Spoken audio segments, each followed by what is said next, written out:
Power of the Dog is a 2021 Western psychological drama film written and directed by Jane Campion. It is based on the 1960 novel The Power of the Dog by Thomas Savage.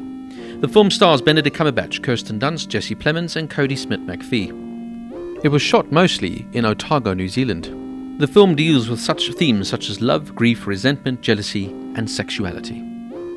Now, the title itself fascinated me, and on further reading I found it was a Bible verse in Psalm 22 verse 20. Deliver my soul from the sword, my darling from the power of the dog, which applies perfectly to this film. Power of the Dog is fascinating at the outset, and you'll think it would be a good old-fashioned Western, but as you peel back the layers, I found it far more nuanced and a deeper film, with many complicated aspects to it. To start off, you have Phil Burbank, played brilliantly by Benedict Cumberbatch. He's an awful man, mean and impatient, and the only person he has any remote affection for is his mentor, Bronco Henry, who isn't even alive anymore. To get into the character, Benedict Cumberbatch didn't wash for almost 2 weeks at the outset of the shoot.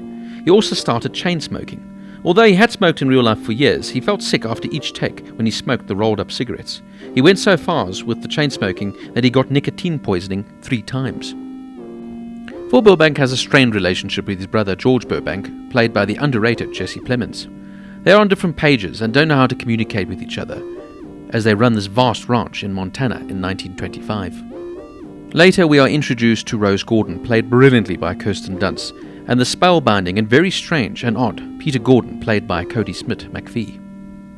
George Burbank falls for Rose, and she obliges, and they marry, and she moves to the ranch along with her son, much to Phil's disdain, as he sees her as a money-grabbing user, driving a further wedge between Phil and his brother. Now, Dunst and Plemons have perfect chemistry with each other, as you would expect from the real-life couple.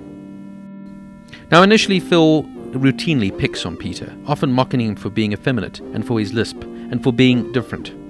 Methinks that I protest too much, though, as Phil points the finger at Peter for being, as he states it, queer, when it is he who has deep, dark secrets kept hidden. Phil also begins to wage a psychological warfare on Rose, causing her to drink and to fall into a deeper, darker depression. To further torment Rose, he now begins to do a U-turn on his relationship with Peter, taking him under his wing and treating him with kindness. At first, the intention is just to do this to get to Rose, but he slowly starts to become fond of Peter, mentoring him, and starting to see a lot of himself in the young boy. This, however, proves his ultimate undoing. Precisely slow-paced and shot beautifully as New Zealand fills in for Montana in 1925, Power of the Dog is an excellent film with superb acting, and I loved how every scene had an unspoken tension to it. Jane Campion's direction is stunning, and she makes brave choices which ultimately pay off. Albeit a superb film, you need to approach this film with the right mindset, and you need to watch it with patience, as it will be paid off. Power of the Dog gets an 8 out of 10.